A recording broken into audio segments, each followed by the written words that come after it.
రక్షక యేసుక్రీస్తు వారి పరిశుద్ధమైన నామములో కూడి వచ్చిన మీ అందరికీ యేసుక్రీస్తు వారి పరిశుద్ధమైన మీ అందరికీ వందనాలు. ఎలా ఉన్నారు? బాగున్నారా? 2 వారాలైంది మనం చూసి. మనం కొంచెం ముందు సరే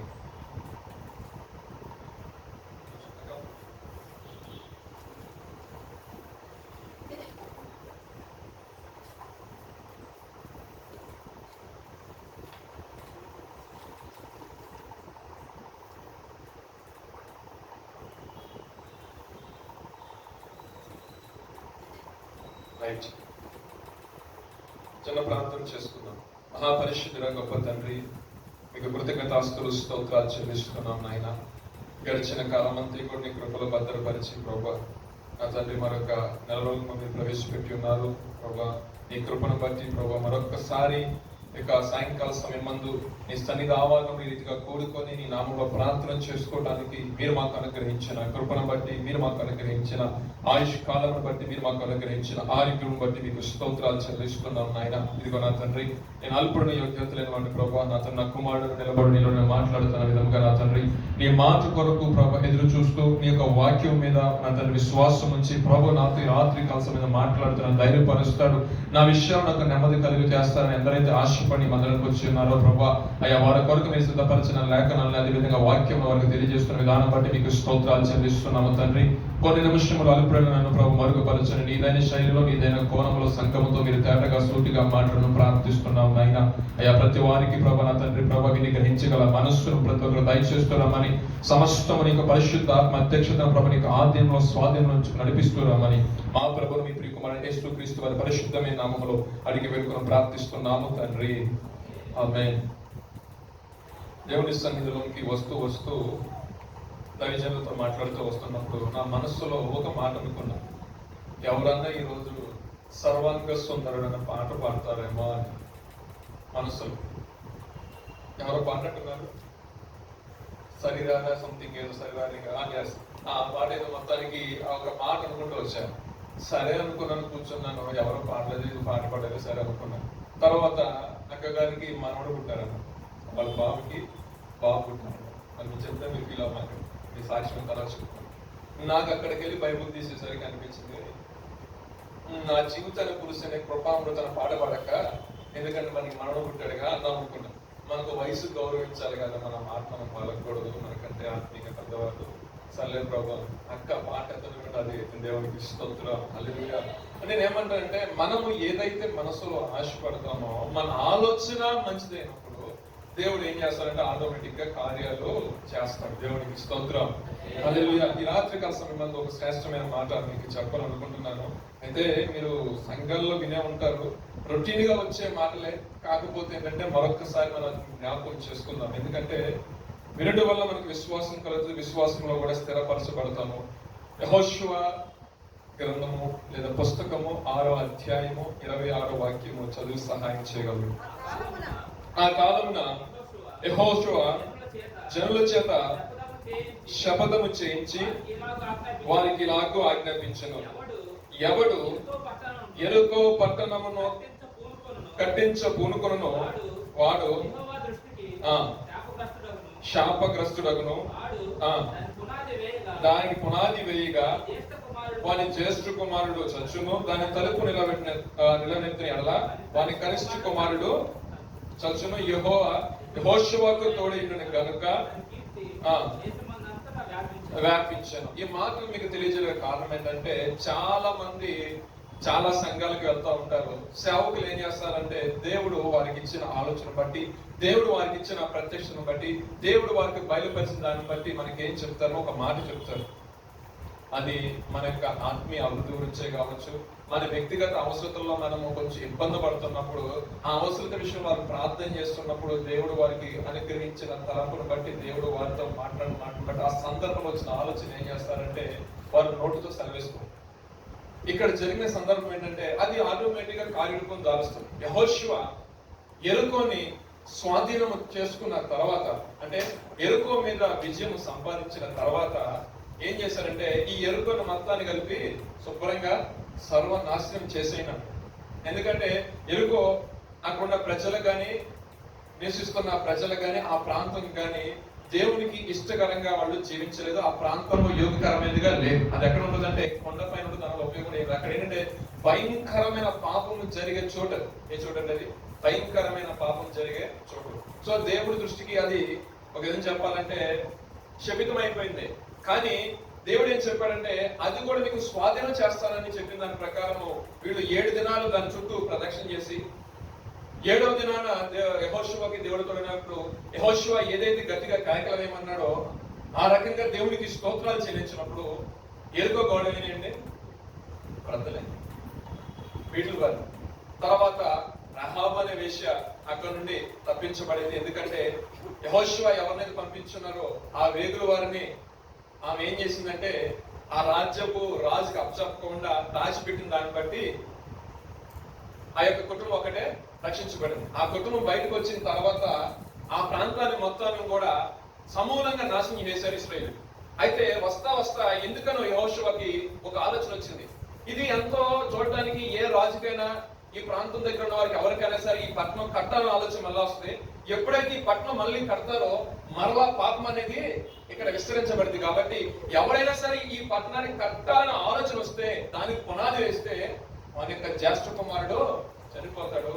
సాహసించి ఇంకా కట్టినాడు ఎవరైతే ఆ తలుపు నిలబెడతాడో మరి యొక్క కనిష్ఠ కుమారుడు కూడా చనిపోతాడని ఆయన అంత మాత్రమే కాకుండా అక్కడ వారందరికీ కూడా చెప్పిన దాని ప్రకారం అందరూ కూడా శబ్దం చేసి చెప్పారు. చేసిన తర్వాత రాజుల గ్రంథంలోకి వచ్చేసరికి ఒక ఆయన ప్రాంతం చాలా బాగుంది కదా, అహాబు దినాల్లో బేతేలు నుంచి వచ్చిన ఒక రాజు ఏం చేశారంటే దానికి ఏం చేస్తాడు, పునాది వేశాడు. పునాది వేసిన మరుక్షణమే అభిరాము అనే తన యొక్క కుమారుడు జ్యేష్ఠ కుమారుడు చనిపోయాడు. చూడండి రాజు మొదటి గ్రంథము 16:34 వాక్యం చదవండి. కట్టించను, దానికి పునాది వేయగా అభిరాము అని చనిపోయాను, ఎత్తగా చనిపోయిన రీజన్ రాస్తున్నాడు. చూడండి పరిశుద్ధ ఎందుకని చనిపోయాడు కింద రాసుకుంటారు, చదవడం. ఇది నూను కుమారుడైన యెహోషువ ద్వారా దేవునికి స్తోత్రం, హల్లెలూయా. ఈ మాటలు ఈ రాత్రి కోసం మీకు చెప్పగల కారణం ఏంటంటే మనము దేవుని సన్నిధికి వచ్చి దేవుని వాక్యం వినే సమయంలో పరిశుద్ధాత్ముడు తన యొక్క సేవకు నిలబెట్టుకుని కొన్ని మాటలు మనం సెలవిస్తాం. సో మన పరిస్థితులు ఎరిగిన దేవుడు, మన హృదయ అంతరంగా ఎరిగిన దేవుడు, మనం ఏ పరిస్థితులు గుండా వెళ్తున్నామో ఎరిగిన దేవుడు ఏం చేస్తాడంటే ఒక మాట మనకి తెలియజేస్తూ ఉంటాడు. ఇక్కడ మీరు చూసినట్లయితే శపితమైన దాని గురించి, అంటే తాను ఒక మాట సెలవిస్తే అది ఒక తరం కాదు. యాక్చువల్ గా ఆ యెహోషువ ఎప్పుడైతే శపించాడో మీరు ఇంటికి వెళ్ళిన తర్వాత ఆ ఆర్కియాలజీ డిపార్ట్మెంట్ వాళ్ళు దాని మీద రీసెర్చ్ చేశారు. ఇవి వెనక్కి వచ్చారు. ఒక 200-300 సంవత్సరాల తర్వాత స్టార్ట్ చేశారు. వెంటనే కూడా అప్పుడు అసలు యెహోషువ కూడా లేడు. కానీ ఆయన ఆనాడు ఏ మాట అయితే సెలవిచ్చాడో ఆ మాట సెలవిచ్చిన తర్వాత, అంటే చూడండి ఇక్కడ వచ్చేసరికి మోషే అయిపోయాడు, యెహోషువ అయిపోయాడు. తర్వాత ఎవరు వచ్చారు, న్యాయాధిపతులు వచ్చారు. న్యాయాధిపతుల తర్వాత ఈ గ్రంథాలు ఎన్ని వచ్చారు, రాజులు వచ్చారు. అవునా, అంటే కొంత చాలా ఇయర్స్ కొనసాగిపోయింది. ఎన్ని ఇయర్ అంటే 4-5 తరాలు వెళ్ళిపోయాయి. 4-5 తరాలు వెళ్ళిపోయినా సరే ఆయన మాటలుగా ఆయన ఏదైతే మాట్లాడో అది నిలిచిపోయింది. ఒక మనుష్యుడు అన్న మాటకే అంత విలువ ఉంటే దేవాతి దేవుడు మన ఉద్దేశించి ఏదైనా ఒక వాగ్దానం మనకు చేస్తే ఆ వాగ్దానం అనేది నెరవేర్చబడకుండా ఉంటుందా మేము అడుగుతాం. దేవుడు ఖచ్చితంగా మన యొక్క జీవితంలో ఒక వాగ్దానాన్ని నెరవేరుస్తాడు. ఇప్పుడు ఒక పాయింట్లోకి వస్తాం. మరి ఈ నెల PMS కి ఎంతమంది వచ్చారు, వాగ్దాన సందేశ గుడికి ఎంతమంది వచ్చారు కరెక్టే. ఏ వాగ్దానం ప్రభు చేశారు చెప్పాలి. భయపడమాకండి, ఇది జూన్ నెల కాబట్టి స్కూల్ ఫీజులు అయినా దగ్గులు వచ్చినా జలుబులు వచ్చినా ఏదొచ్చినా ఈ పరిస్థితులు ఎరిగిన దేవుడు నేను కాబట్టి మీరు ఆశ్చర్యపడమాకండి, నేను పోషిస్తా అంటూ మన ప్రీతిగా మాట్లాడి నేను ఆదుకుంటానని చెప్పాడు అంటారు కదా. సో వాగ్దానం చేసిన దేవుడు నమ్మదగిన. ఇంకొక ఎగ్జాంపుల్ చెప్తాను. ఎలీషా టైంలో ఎలీషాతో పాటు కొంతమంది ఆయన కింద శిష్యులుగా చేశారంట. ఆ శిష్యులు ఒక శిష్యుడు చనిపోయాడు. ఏం జరిగిందండి, ఒక శిష్యుడు చనిపోయాడు. అయితే ఆ శిష్యుని యొక్క భార్య ఎలీషా దగ్గరికి వచ్చి అంటది, అయ్యా నా భర్త చనిపోయాడు, నాకున్న 2 కుమారులు ఉన్నారు కదా, నా 2 కుమారులకి ఇప్పుడు నాకున్న అప్పును బట్టి ఏంటంటే ఎవరైతే మాకు అప్పిచ్చారో ఆ అప్పిచ్చిన అతను వచ్చి నా 2 కుమారులను తీసుకెళ్లిపోయి అతను అమ్మేసుకోవడం లేదా నేను పనులు పెట్టుకుంటా అంటున్నాడు. ఏదైనా సరే నీ యందు అంటే దేవుని యందు యెహోవా సన్నిధిలో నా భర్త ఏ విధంగా నడిచో నీకు బాగా తెలుసుగా అని అడిగేసరికి ఆయన అన్నాడంట, అమ్మనికి అసలు నీకు ఏం కావాలి అని అడిగేసరికి ఆమె చెప్పుకోవచ్చు విధానం ఇది. అప్పుడు ఆయన అన్నాడు, అసలు నీ దగ్గర ఏముందంటే సేవకుడి ఇంట్లో ఏముందా లేకుండా పడి తెస్తాను ఏముంటుందండి చెప్పదు. దైవజనుల ఇంట్లో నూనె తెస్తాను, ఎవరి నుంచి వస్తారు, ఎక్కడి నుంచి వస్తారు, ఎక్కడి నుంచి వస్తారో తెలియదు, ప్రార్థన చేయండి అయ్యగారు అంటారు. మామూలు ప్రార్థన చేసి కొంతమంది ఒప్పుకోరు, నూనె లేదా మాస్టర్ గారు అంటారు, అన్నారు కదా ఎవరని అంటారు. మన వెళ్ళినా కూడా అంటే మన వెళ్తే ఏం చేస్తాం, చిన్న కప్పు నూనె కప్ప పట్టుకుని వెళ్తాం. అంటే కొబ్బరి నూనెలోకి దేవుడు వస్తున్నాను కాదు, లేదా కొబ్బరి నూనెలోకి అభిషేకం వస్తుందన్న కాదు. కాకపోతే మన విధానం ఏంటంటే నూనె రాసి నువ్వు ప్రార్థన చేసినప్పుడు విశ్వాస సహిత ప్రార్థన ఏం చేస్తే విశ్వాసం ఉంటారు. కొంతమందికి ఏంటంటే మామూలు ప్రేయర్ చేస్తే వాళ్ళ విశ్వాసాల కొలమానం బట్టి దేవుడు పట్ల కార్యం చేస్తాడు. కొంతమందికి ఏంటంటే ఖచ్చితంగా నూనె రాయాలి, కొంతమందికి అనాయింటింగ్ అంటే నూనెతోనే చేయాలని కొంతమంది ఉంటుంది, కొంతమంది అలాంటి పరిశుద్ధాత్మ చేయాలని కొంతమంది తీసుకుంటారు. సో రకరకాలుగా ఉంది. కాకపోతే ఇక్కడ చెప్పే విషయం ఏంటంటే వాళ్ళ యొక్క ఇంట్లో ఏముందంటే ఆ చిన్న కుండలో నూనె మాత్రమే ఉందయ్యా అని చెప్పేసరికి అన్న మాట్లాడంటే, సరే ఒక పని చెయ్యి, మొత్తం ఇరుగు పొరుగు దగ్గరికి వెళ్ళిపోయి దగ్గర ఉన్న పాత్రలు మొత్తం తెచ్చేసి పెట్టేసుకో, నీ పరిస్థితి నాకు అర్థమైంది, నీకు తింటానికి తినలేదు, ఏదో బతుకుతున్నావు, ఇప్పుడు రేపొద్దున బతుకు కాస్త ఏదో తీసుకొచ్చే కొడుకులు కూడా రేపొద్దు తీసుకెళ్ళిపోతున్నాడు కాబట్టి అంటే నువ్వు అప్పుల కోపంలో ఉన్నావు. చాలా మంది విశ్వాసులు కూడా ఎలా ఉంటారంటే కొంచెం అప్పుల్లో నీకేంటంటే చావో రేవో అన్నట్టుంటారు కొంతమంది, వాళ్ళతో దేవుడు మాట్లాడుతున్న సందర్భం అనమాట.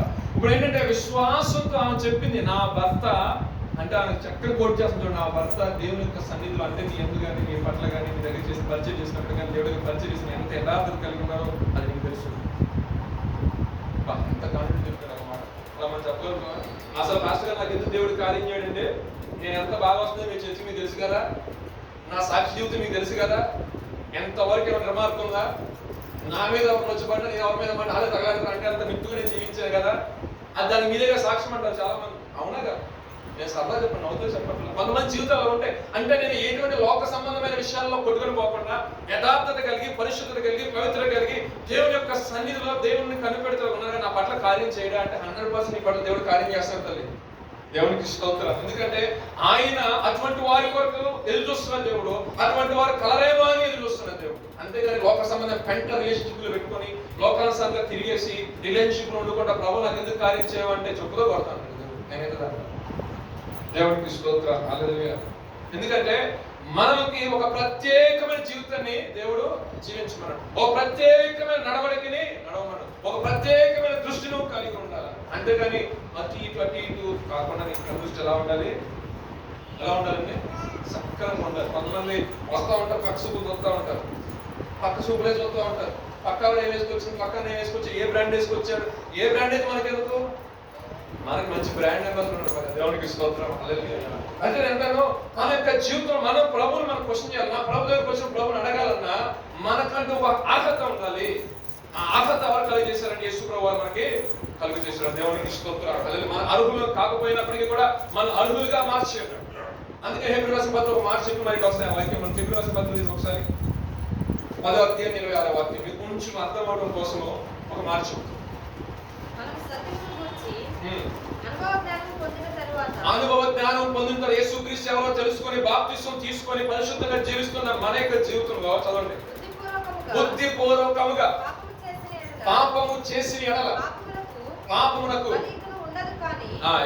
అక్కడితో ఆపల, పాపమునకు బలికి ఉండదు కానీ అక్కడ కూడా చెప్తున్నాడు న్యాయపు తీర్పునకు భయముతో ఎదురు చూచుటయు.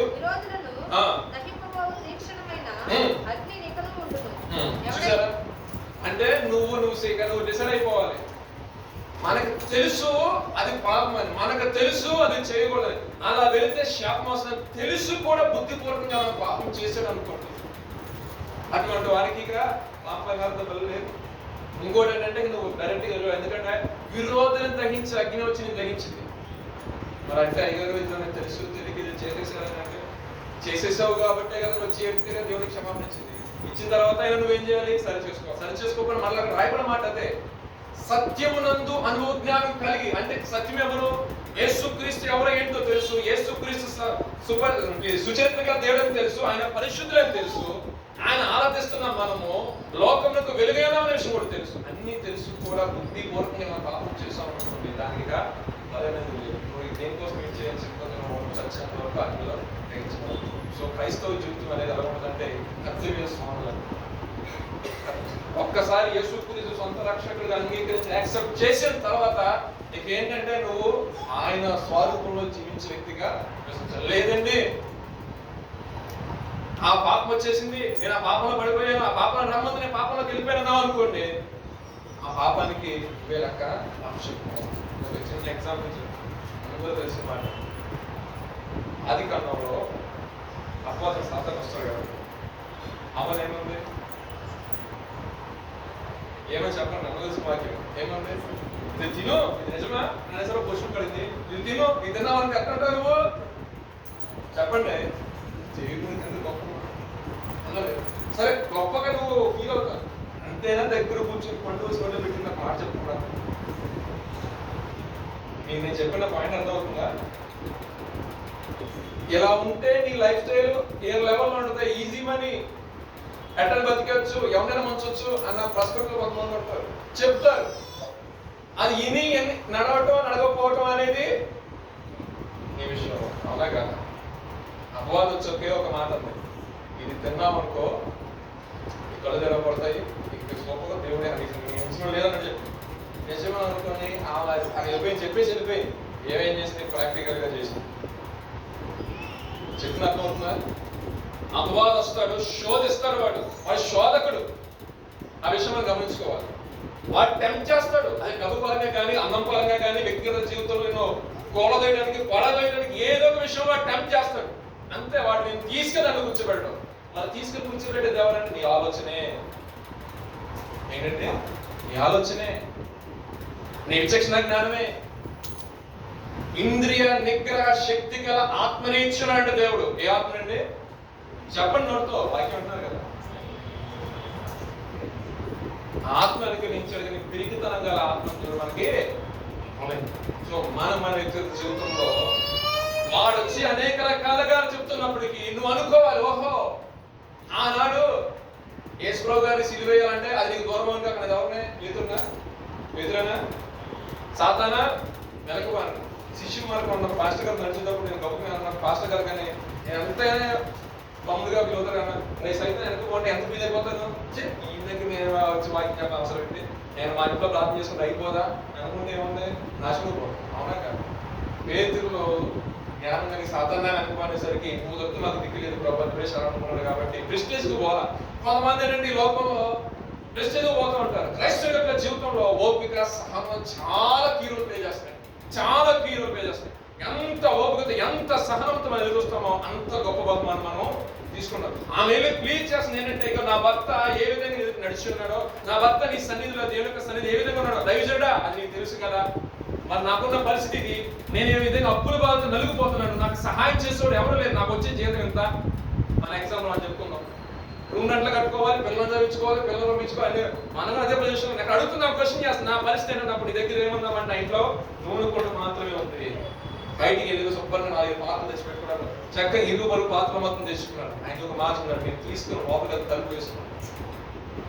తలుపు వేసుకున్నారు, మొత్తం ఒక పాత్ర పోసుకుని వచ్చారు. పోసుకుని వచ్చేసరికి పాత్రలు మొత్తం నిండిపోయినాయండి, పాత్రలు మొత్తం నిండిపోయినాయంట. నేను అంటాను, మీరు అడగచ్చు పాస్టర్ గారు అన్న, ఈ నూనె ఏం చేసుకుంటామంటే ఇది పెద్ద వ్యాపారం అంటారు.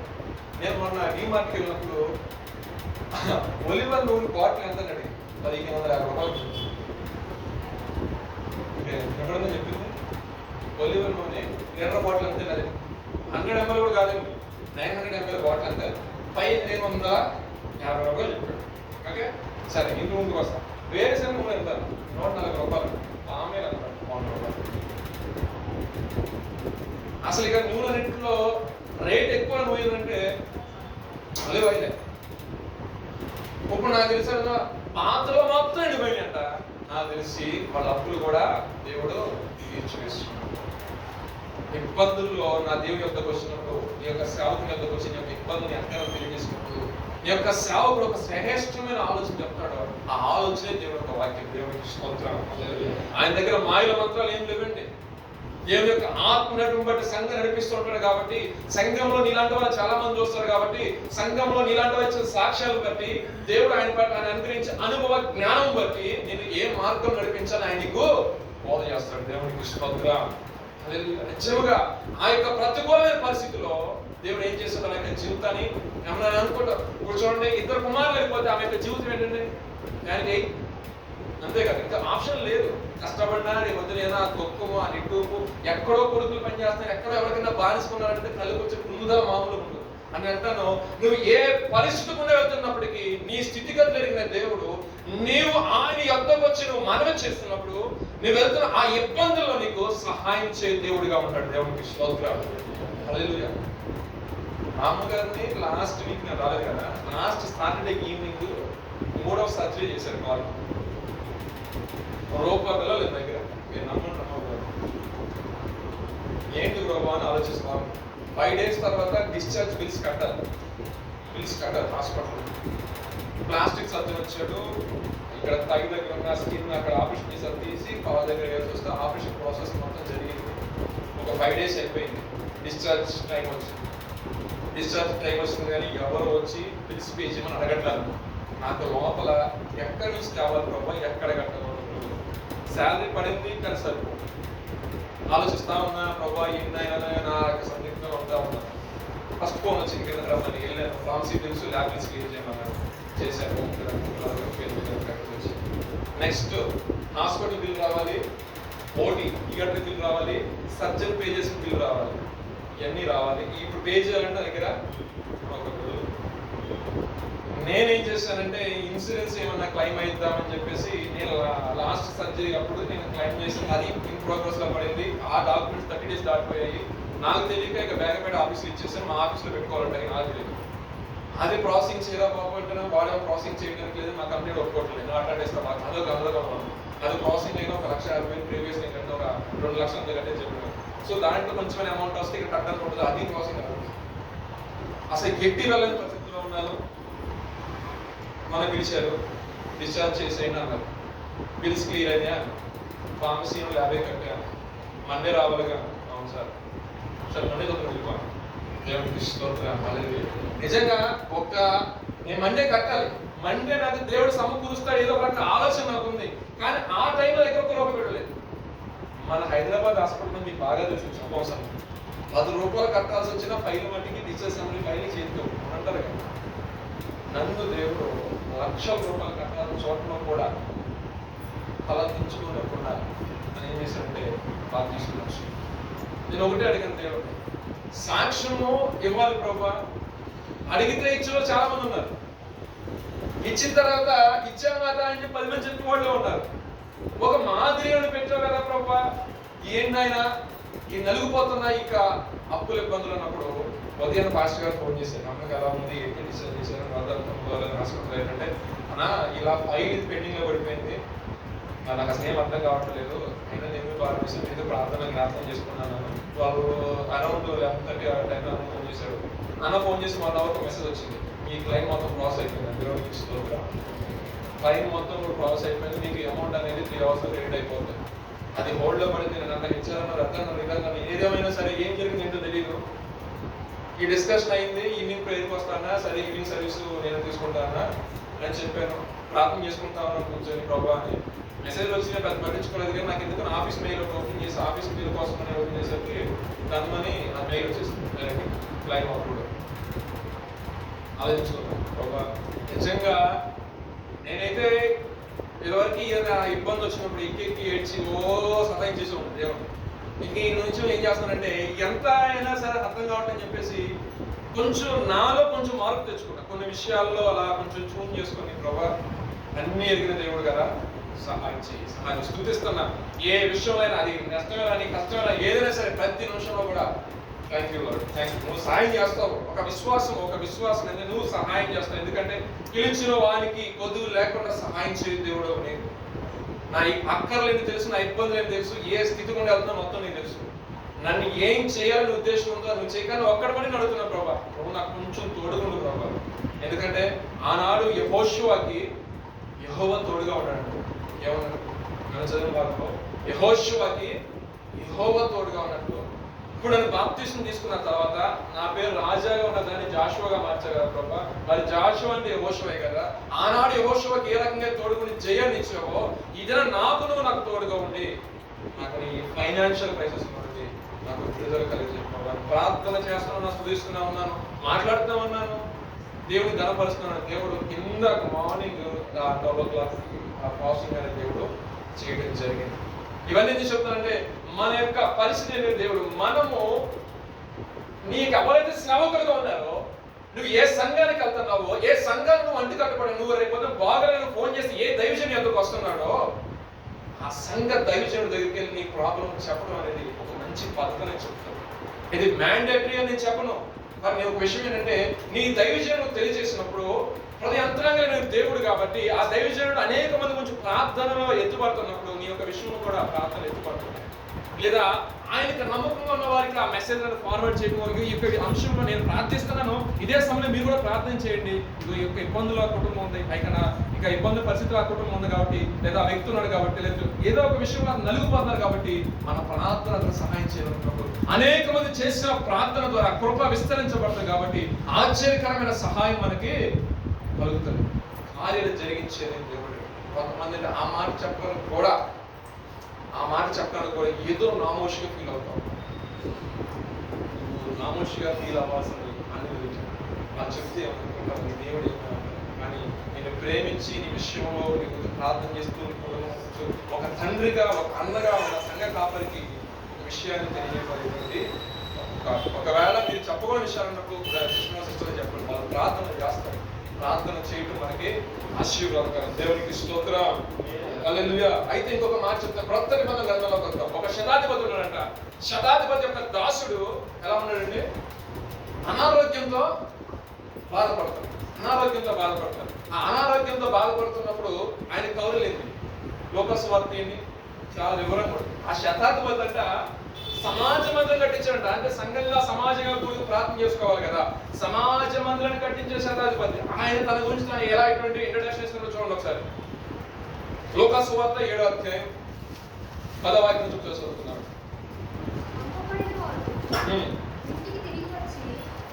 లోకాసు వార్త 7వ అధ్యాయం చదవండి ఒకసారి.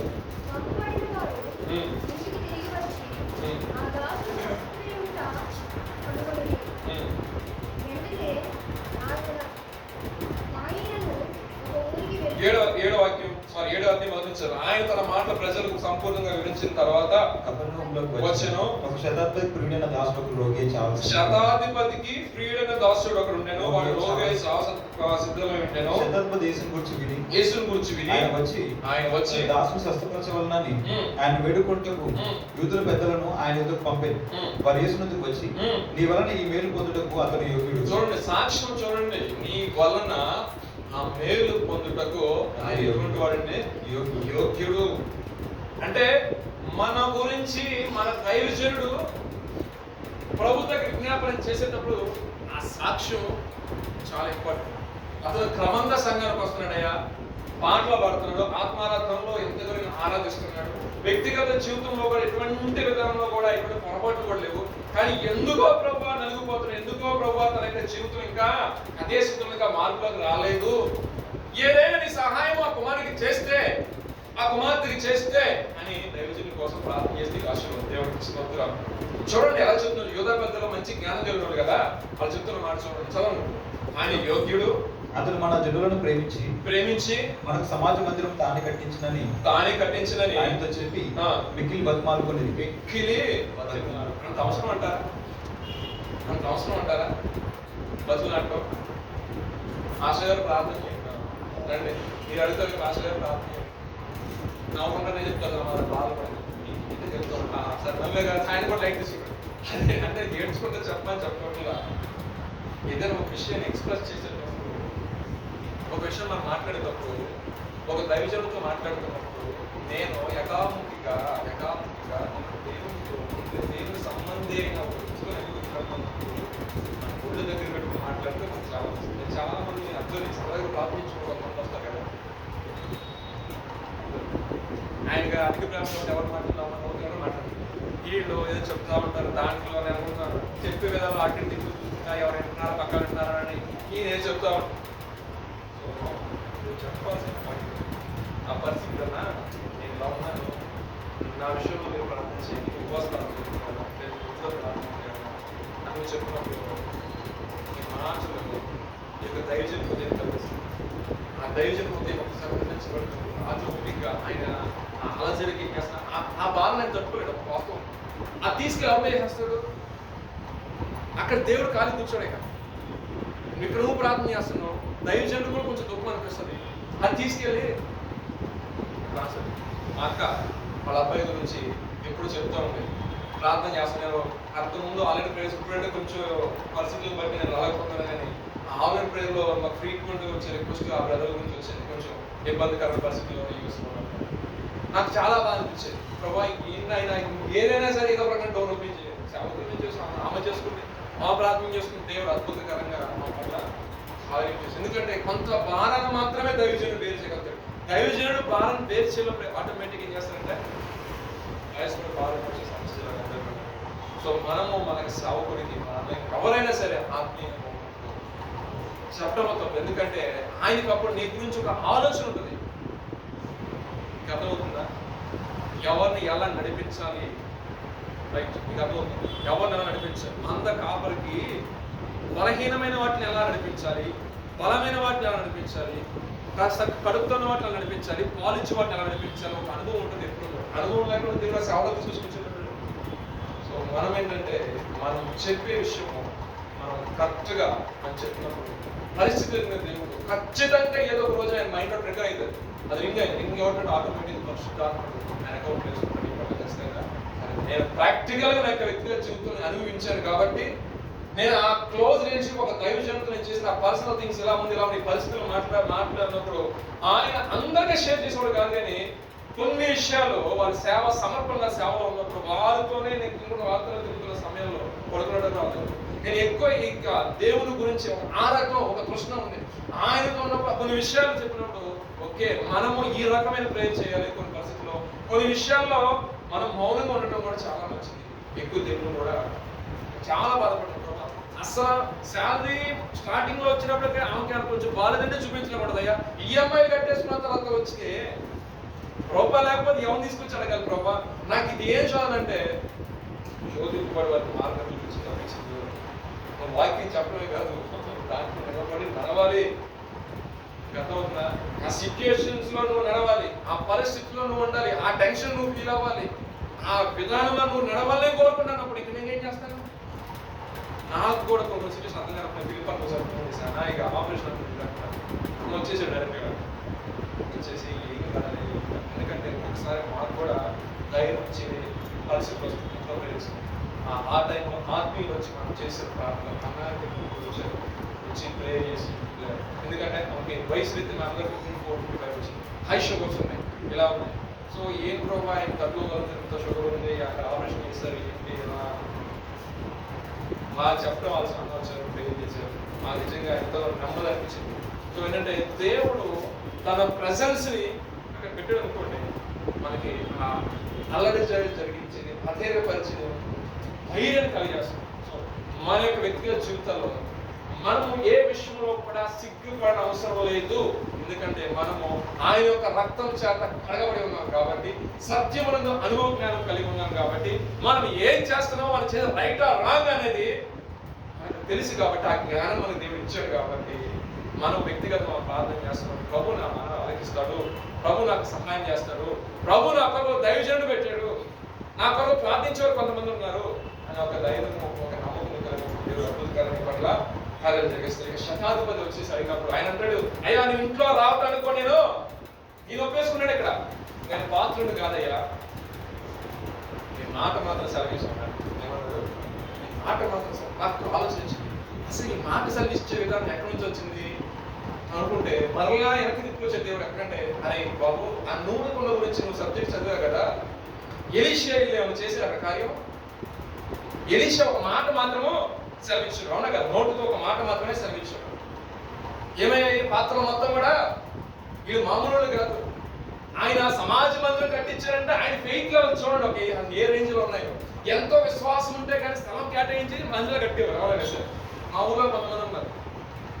ఎంతో విశ్వాసం, ఎంతో అపరిమితమైన విశ్వాసం. దేవుడు అంటే భక్తి. ఒకప్పుడు హేళన చేసిన, ఒకప్పుడు నిందించిన, ఒకప్పుడు రోడ్డు మీద పని పాట ఉండదురా, ఆధారం తప్పితే మిగతా రోజులు పనులు రారు. కానీ రేపు పొద్దున్న నుంచి శనివారం నుంచి వాళ్ళు తీసుకురావద్దు, సోమవారం రావద్దని చెప్పి ఆదివారం మన పనుంటి లేకపోతే అంత క్రైస్తవులు వాళ్ళు పెట్టుకోవద్దు అనేవాడు. ఆయనతో దేవుడు మాట్లాడేసరికి 14 సెంట్లు స్థలం నుంచి అనగా వచ్చి వస్తున్నారు. అందరూ కట్టించారు. నిజంగా అందరికి ఇచ్చేసారు స్థలం.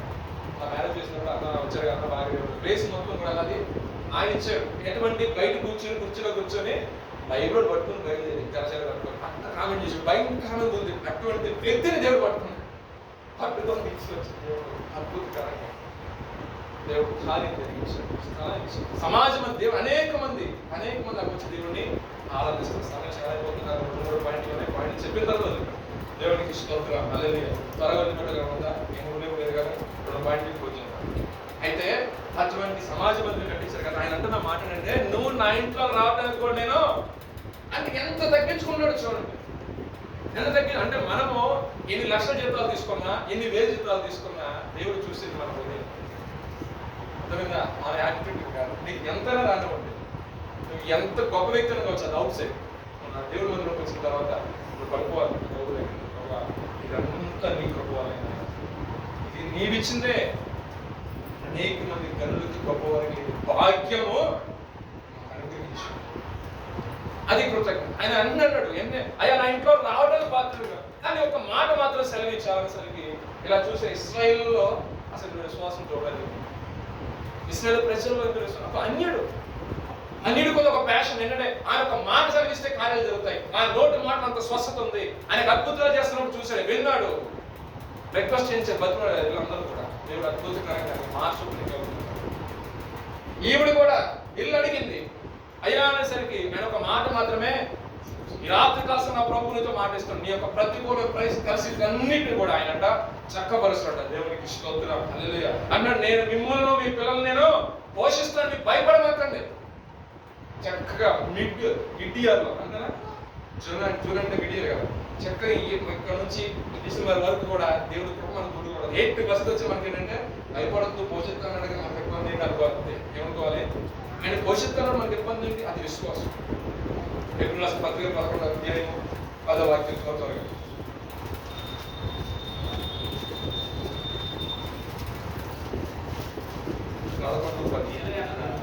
దేవుడు నిర్మాణకుడై ఉన్నాడు, పునాదులు గల ఆ పట్టణం కొరకు అబ్రహాము ఎదురు చూస్తుండెను. విశ్వాసమును బట్టి శారాయు వాగ్దానం చేసిన వాడు నమ్మదగిన వాడిని ఎంచుకొనెను గనుక తాను వయస్సు ధరించినదైనను గర్భం ధరించుటకు శక్తి పొందెను. అందుచేత ఆ యొక్కరి నుండి ఆకాశ నక్షత్రం వలెను సముద్ర తీరమందల లెక్కకు సంఖ్యముగా ఇసుక వలెను సంతానం కలిగెను. దేవునికి స్తోత్రం. పునాదులు గల ఆ పట్టణము కొరకు అబ్రహాము ఎదురు చూచును. విశ్వాసమును బట్టి శారాయి వాగ్దానం చేసిన వాడు ఎటువంటి వ్యక్తి? నమ్మదగిన వాడు. మనకి దేవుడు 10 నెలల శ్రేష్టమైన వాగ్దానం చేస్తూ టీఎంఎస్ ఎవరు మిస్ అవ్వకండి, సర్వీసెస్ మిస్ అవ్వకండి. కాలం సంపూర్ణమవుతుంది. చాలా సమయం ఏ దినం ఆయన వస్తారో తెలియదు, ఎప్పుడు ఎత్తబడతామో తెలియదు. ఓపిక ఉన్నప్పుడే, నేను అంటాను, ఓపిక ఉన్నప్పుడే, సమయం ఉన్నప్పుడే ఎంత స్థుతించాలో, ఎంత గణపరచాలో, ఎంత ప్రార్థన చేయాలో అదంతా కూడా ఒక బ్యాంక్ బ్యాలెన్స్ అండి. ఒక దినాన దేవుడు రెట్టింపు ఘనత, ఆస్తి, పేరు మొత్తం ఇస్తాడు. దేవునికి స్తోత్రం. నేను కాదండి, ఇప్పుడు ఆ వయసులో ఉన్నప్పుడు నా ఇష్టానుసారం తిరిగేస్తాను, నేను చేయాలని చేస్తాను, నేను నాకు టైం ఉండట్లేదు, నా వర్కే ఎండ్ ఆఫ్ ది డే కల్లా క్షీణించి ఒకవేళ పరిస్థితిలో నోటి నుంచి మాట్లాడుతుంది అంటే అంటే ఎవరు చూపించారు పరిస్థితి ఎవరిది ఎక్కడది ఎవరు తెలియదు. నెక్స్ట్ యూనిట్లో ఎవరిదో తెలియదు. ఆ సమయం సృష్టించగలుగుతావా, ఆ సమయంలో గణపరచగలుగుతావా, రేపు పొద్దున అటువంటి పరిస్థితిలో ఉంటాయో తెలియదు. సో సమయం ఉండగానే ఆయన కనపరిచే విషయంలో ఎంతవరకు కనపరచగలుగుతావు, ఎంత ప్రార్థన చేయగలుగుతావు, ఎంత స్తుతించగలుగుతావో సమయం ఉన్నప్పుడు ఆయన కనపరచు. నీకు ఆస్తులు, అంతస్తులు ఏం అనగట్లేదు. ఒక నమ్మకత్వాన్ని కోరుకుంటుంది.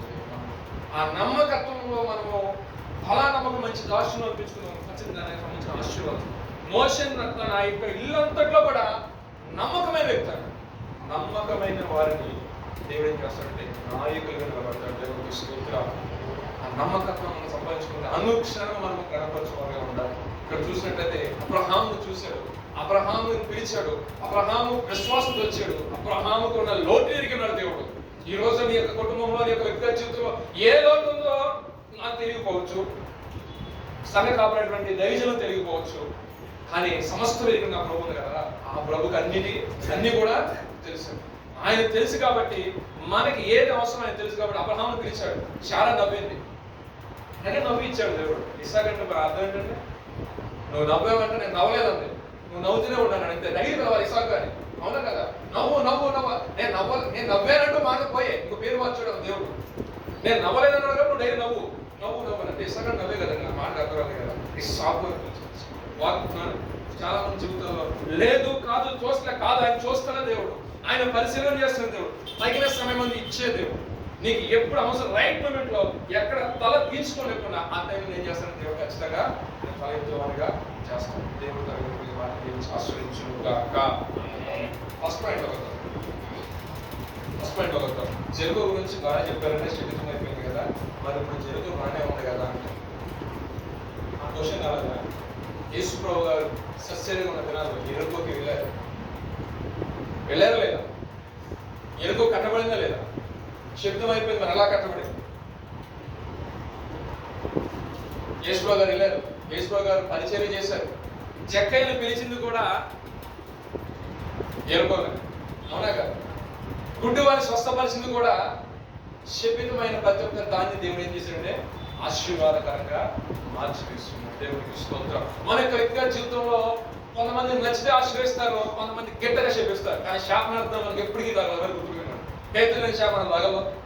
ఎవడు కూర్చోబెట్టి చేతపాటు చేసినప్పుడు దగ్గర పని చేయలేదు, రక్తం చేత కడపడతారు. ఏంది బాగా గుర్తుపెట్టారు? మూఢనమ్మకాల వైపు అసలు ఇశ్రాయేలుకి శరీరం లేదు, దావీదు లేదు, యాకోబు మాత్రమే లేదు. నాకు అటువంటి పని చేయకూడదు. ఓకే, సో ఏదైతే శక్తి వైపు ప్రదేశించుకుంటూ నా ప్రభు అడిగిపెట్టిన తర్వాత ఈ రోజున ఆ ఎరుక పరచడం ఉంది గొప్పగా ఆనాడు కంటే కూడా ఈనాడు చాలా చూడటానికి వండర్ఫుల్. అసలు అక్కడ ఆ ప్లేస్ కానీ ఏదైనా టూరిస్ట్ పోలంత ఇన్కమ్ వస్తుంది. సో దేవుడు ఏం చేయడం శపితమైపోయిన దాన్ని కూడా ఆయన ఆశీర్వాదకరంగా మార్చివేశాడు. మన యొక్క జీవితంలో శపితమైపోయి మరణానికి జోగిన మనల్ని తన కుమారుని ఇచ్చి ఆ రక్తం మన కొరకు చిందింపజేసి పాప క్షమాపణ కలిగి చేసి మళ్ళీ ఏం చేశాడు దేవుడు? నిత్య జీవం వైపు నడిపించడానికి కాబట్టి ఆయన కలిగి ఉన్న మనము రోషన్ కలిగి జీవించాలి. ఆయన అందే మనము నిరీక్షణ కలిగి ఉండాలి. ఆయన మీద మనం ఆశ పెట్టుకుని బ్రతికినప్పుడు ఆయన మనల్ని ఏం చేస్తారంటే మనం ఆయన విధంగా ఆశ ఏమైందో ఆయన ఏం చేస్తారంటే ఆశ తీర్చి అన్ని జనులు అందరూ గొప్ప సాక్షిగా నిలబెట్టిన దేవుడు ఆశ్రయించుగాక. ప్రార్థన చేసుకున్నాం. పరిశుద్ధ జీవాధిపతి జీవంగా మన తండ్రి స్తోత్రాలు చెల్లిస్తున్నాం. ఆయన ఈ రాత్రి కాల సమయం ముందు మరొకసారి ఈ పాదసన్నిధి చేరి ప్రభు కొన్ని నిమిషాలు ప్రార్థించుకోవడానికి ప్రభు, అదేవిధంగా పాటలు ద్వారా మహిమపరచడానికి ఆత్మారాధన ద్వారా ప్రభాని పరిశుద్ధమైన నామాన్ని ప్రభు స్థుతించడానికి మీరు మాకు అనుగ్రహించిన అవకాశం బట్టి మీకు స్తోత్రాలు చెల్లిస్తున్నాం. ఆయన అయా విన్న మాటలను బట్టి ప్రభు నా తండ్రి అయా మాట మాత్రం సెలవిస్తే దాన్ని ప్రభు కార్యరూపంలో ఆశించే దేవుడు ప్రభు. యెహోషువ ఒక మాట ఉన్నప్పుడు ప్రభు సూర్య చంద్రులు సరి నిలబడ్డాయి ప్రభు. యెహోషువ ఒక మాట ఉన్నప్పుడు ప్రభు ఎరుకో ప్రభు కట్టాలనుకున్న వాళ్ళ యొక్క ప్రభు వారి జీవితంలో ఆయన చేసిన శబ్దం ప్రకారం ప్రభు ఆయా కుమారులు కూలి ఉన్నారు ప్రభు. ఎవరు కూడా సాహసించి మనల్ని కట్టలేదు ప్రభు. అయ్యా నా ప్రియ తండ్రి, అయ్యా నీ సేవకు నోటి నుంచి ఒక మాట బయలుదేరిందంటే దాని కార్యరూపం దాల్పింపు చేసి దేవుడు ఈ నెల మీ సేవకుని మీరు అభిషేకించి మీరు ఒక శ్రేష్టమైన వాగ్దానం మీరు మాకు ఇచ్చారు. భయపడకండి, నేను మిమ్మల్ని మీ పిల్లలను నేను పోషిస్తాను అన్నావు ప్రభా. నీకు వందనాలు స్తోత్రాలు ప్రభా.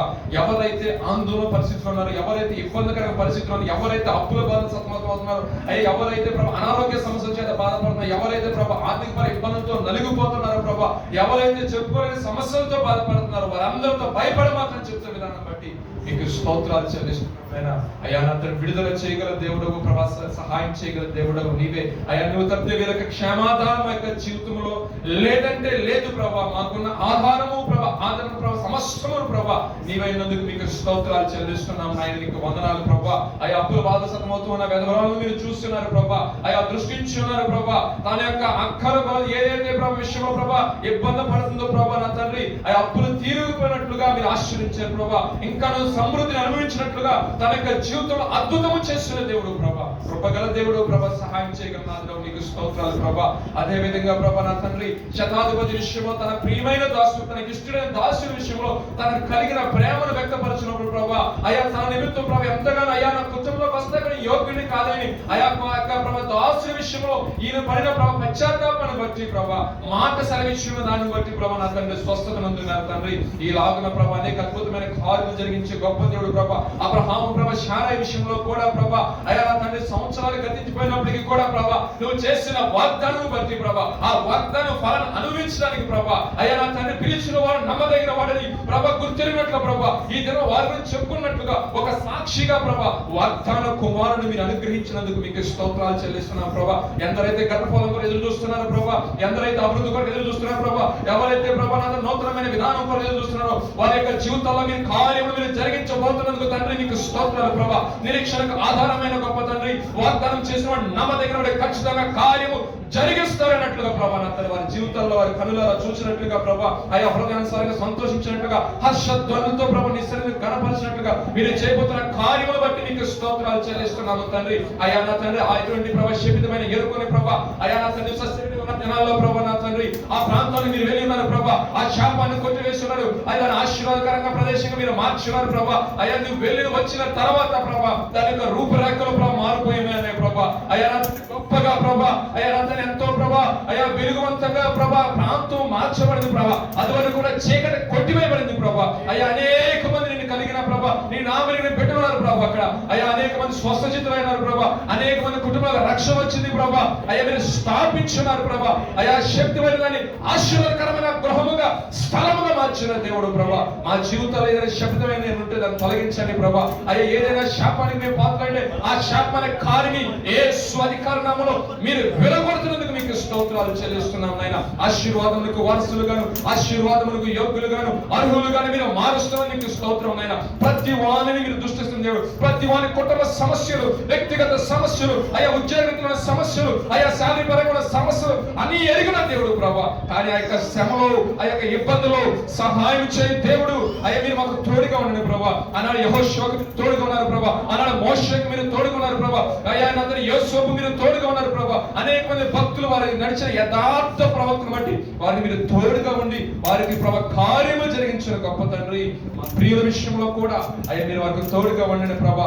నమ్మకమైన వారిగా ప్రభా అయ్యా సేవకుని యొద్ద నుండి ప్రభా మనల పొందుకున్నట్లుగా అయ్యా ప్రవక్తల్లోని వ్యక్తిగత జీవితంలో పరిచయం అన్ని విషయాల్లో ప్రభా నీ నా మహిమకరంగా ప్రభా జీవించినట్లు మీరే సహాయం దయచేస్తున్నామని. ఏదేమైనా ప్రభా దోషం నుండి కొట్టివేసిన బోధించిన నేను భ్రష్టుడు కాకున్నట్లు ప్రభా నా యొక్క వ్యక్తిగత జీవితంలో కూడా మీరు నలగొడుతున్న విధానం బట్టి నీకు స్తోత్రాలు చెల్లిస్తున్నాం నాయన. అయ్యా నా తండ్రి ప్రభా శోధించబడిన తర్వాత నువ్వు సువర్ణంగా మార్చబడు అన్నట్లుగా ప్రభా అయ్యా ప్రతి ఒక్క శ్రమ ప్రతి ఇబ్బందిని ప్రభా తట్టుకునే శక్తిగా ఆత్మను అయ్యా మీరు మాకు దయచేస్తున్నామని మా ప్రభుని మీ ప్రియకుమారుడు యేసుక్రీస్తు వారి పరిశుద్ధమైన నామములో అడిగి వేడుకను ప్రార్థిస్తున్నాము తండ్రి.